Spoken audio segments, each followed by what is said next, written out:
মহাবিশ্বের অসীম বিস্তারে ভেসে বেড়াচ্ছে কোটি কোটি গ্রহাণু ও ধূমকেতু, যাদের মধ্যে কিছু পৃথিবীর কক্ষপথের খুব কাছাকাছি চলে আসে। এদের বলা হয় নিয়ার আর্থ অবজেক্ট।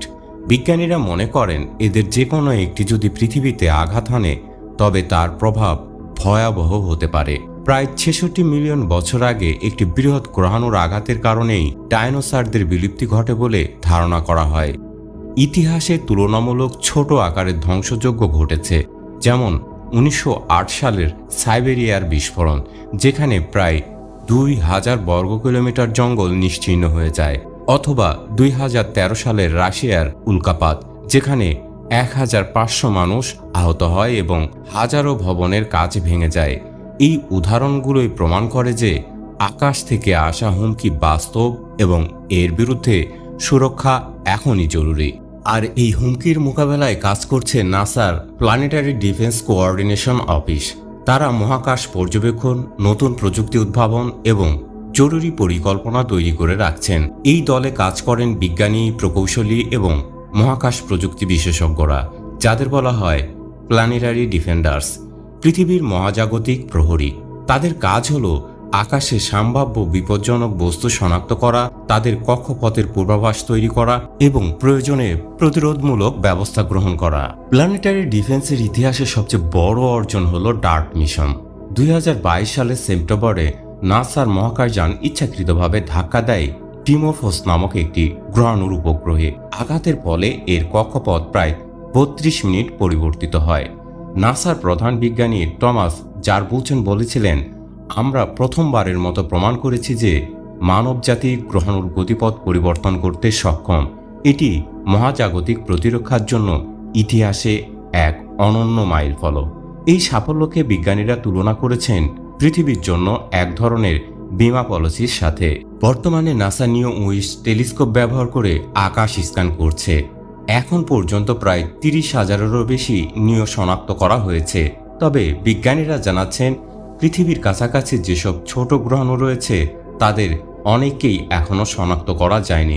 সেগুলো শনাক্তের জন্য নাসা প্রস্তুত করছে নিও সার্ভাইভার নামের আরেকটি নতুন ইনফ্রারেড টেলিস্কোপ, যা 2027 সালে উৎক্ষেপণের পরিকল্পনা রয়েছে। এটি ছোট ও অদৃশ্য গ্রহাণুকেও শনাক্ত করতে পারবে। শুধু নাসা নয়, বিশ্বের আরও দেশ এই উদ্যোগে যুক্ত হচ্ছে। ইউরোপিয়ান স্পেস এজেন্সি হেরা মিশন চালাচ্ছে, যা ডার্ট আঘাতের পর ডিমোরফোসকে বিস্তারিতভাবে পর্যবেক্ষণ করবে। এছাড়া জাপানের জাক্সা, কানাডার সিএসএ ও আরও কয়েকটি দেশ একসঙ্গে কাজ করছে।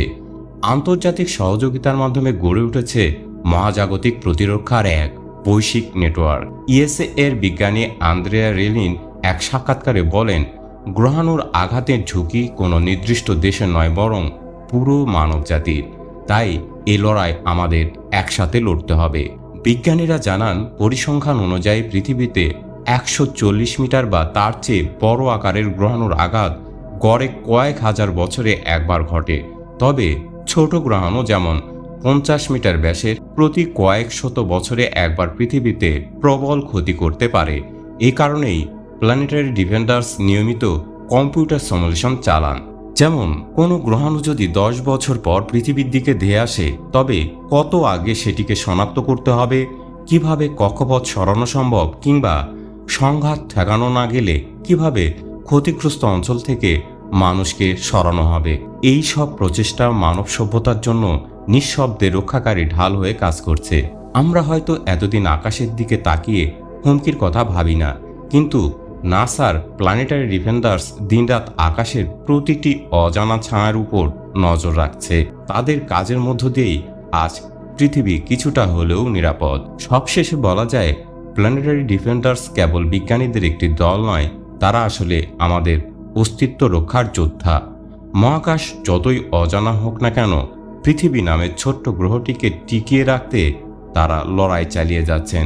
তাদের প্রচেষ্টা মানবজাতির ভবিষ্যতের জন্য এক নিরাপদ পৃথিবীর প্রতিশ্রুতি এবং মহাকাশ অভিযানের ইতিহাসে এক বীরত্বগাথা।